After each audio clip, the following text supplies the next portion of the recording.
Welcome to Security Speakeasy, where we talk about all things network security. Today, we're talking about the ROI of SASE.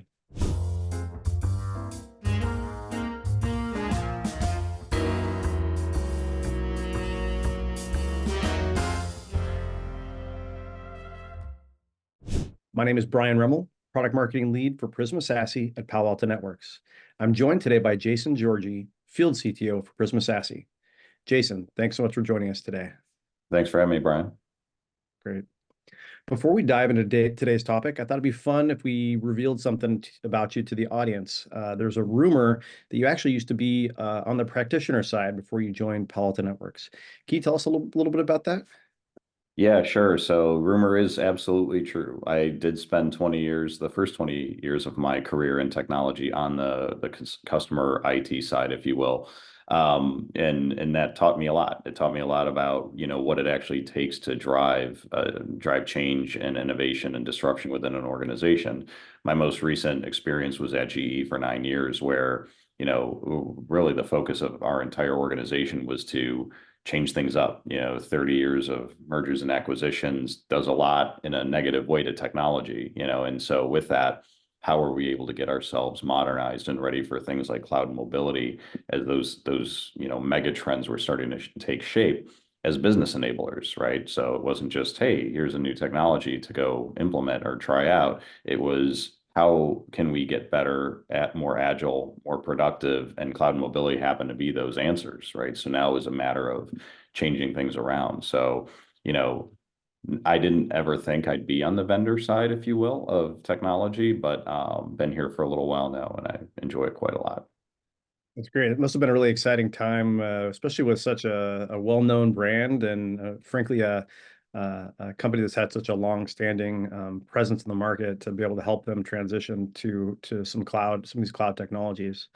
Well, I do look at it this way, Brian. When a lot of organizations will say, "Yeah, we're complicated, we're special, we're this, we're that," right? And I mean, when it comes to large, complicated behemoths of organizations, GE was certainly one of them, especially at the time. So if we could solve a lot of what they were trying to solve for, or if my team could, then I think I have a pretty good idea of how to, address challenges across the board. So, but yeah, it was quite interesting at the time.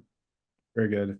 Well, today in your role, you speak to literally hundreds of IT leaders and network security practitioners, Sure. and they've got, I'm sure, lots of different priorities today. How are they evaluating where they're making their investments and what projects they're taking on? It's a really good question, and it's funny because everybody sees the need for evolving and modernizing technology as they go, but it's always around, man, what can I actually spend to make this a reality? How can I, make this part of what we want to do from an IT roadmap perspective? And luckily, because when we start talking about what we're, the particular area we're in the industry around security and network security and things like that, security always gets focus when it comes to dollars spent. However, even with that, we still have the issue of how projects do get funded. And so looking at investments that are either going to pay for themselves, right? Okay, maybe there's an initial cash outlay, but then there needs to be a significant total cost of ownership reduction or a very impressive ROI on the back end, or at least keeping costs flat, right? As far as, productivity goes from a financial sense, it is, we've got a run rate. How do we keep that flat while modernizing what we have to do on the technology set in order to, do what we have to do to push the business forward? But then the final one always comes down to, rebalancing risk benefit, which is, how much can I spend to offset my perceived risk when it comes to cyber, right? Okay, cost of a breach, cost of disruption, cost of et cetera. Those all have dollar amounts that the board of directors cares about, the CISO is keeping an eye on. So when it comes to now new technology investments, do we have gaps or pain points in our environment that this new investment will fill that are going to offset that potential loss, that risk loss? And so there's several factors that go into there, but I think probably coming up on a year ago is when we really started seeing things tighten due to a lot of the macroeconomic conditions around spending, and now investments that are more productive financially are definitely taking center stage. Yeah, I think we heard a lot about the rise of the CFO about a year ago or so, and definitely have to take the business into account, weigh how well we're reducing risk, things like that. Fantastic. So let's apply that to SASE. Can you talk a little bit about how SASE addresses this from a business transformation standpoint, from an ROI standpoint? Sure. Yeah. And I think luckily, when we start talking about what some of these platform-based approaches are, we can learn a lot from what a lot of the IT and technology teams, the business technology teams, learn from looking at cloud and SaaS applications to run the organization, right? Do we need to keep things so segmented and micro focused, or can we look at platforms, right? Can we do more with cloud? Can we, become more agile and productive as an organization, even if maybe that investment in that technology isn't necessarily cheaper, but will it get us greater outcomes, down the road? So ROI plays a huge part of this in terms of, okay, now if we're looking at a platform, which, the right approach to a secure access service edge is to look at what access is, right? What is your tool set that allows both secure outbound access to the internet, SaaS, cloud, third-party environments. Same on the inbound side. What are my secure inbound access tools for employee remote access, third-party or contractor remote access, those third parties that need to access our applications? What are all of those tools in our environment that if we do SASE right, can we start to consolidate that down, right? So taking it from being more of that one-for-one replacement, if you will, which a lot of organizations that did go down the SASE path originally, they had maybe, especially like, let's just talk about during the pandemic, right?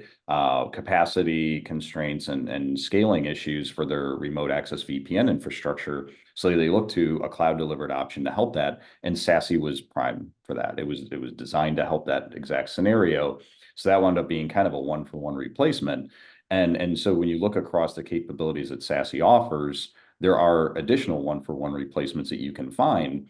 But if you dig another layer down, can you improve the ROI even more significantly by saying, hey, we've got these other areas or these other tools that we could rationalize and potentially fold into this platform since we are already making an investment in it. What else can that do to extract greater business value?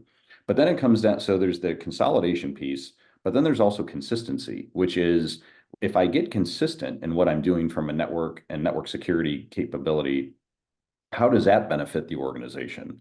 Well, if you're reducing and consolidating, I mean, it's part of consolidation, but consistency is the consolidation of policy, policy posture policy posture and reach to make sure that we're managing that through maybe a single pane of glass, which requires less administration, and fewer tools, less swivel chairing, less specialized skills to manage, different point products in the organization. So consolidation and the consistency piece breed a better ROI, right? They just kind of find that naturally by allowing this to do what it's supposed to do. And as we know, then simplification, which kind of comes, that's the key word that both of those things kind of branch off from, naturally can lend a better ROI and TCO as long as we, do the right thing in how we deploy it.